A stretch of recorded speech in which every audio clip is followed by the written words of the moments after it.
Delhi liquor scam, ED, CBI కేసుల్లో BRS MLC కవితకు supreme court bail మంజూరు చేసింది. 10 లక్షల పూచీకత్తు సమర్పించి ప్రతి వాయిదాకు రావాలని ఆదేశించింది. పాస్పోర్ట్ సరెండర్ చేయాలని, సాక్షులను ప్రభావితం చేయొద్దని సూచించింది.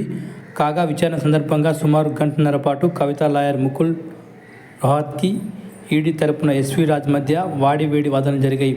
అనంతరం ఆమెకు కోర్టు బెయిల్ మంజూరు చేసింది. ఈ సందర్భంగా బీఆర్ఎస్ శ్రేణులు సంబరాలు చేసుకుంటున్నారు.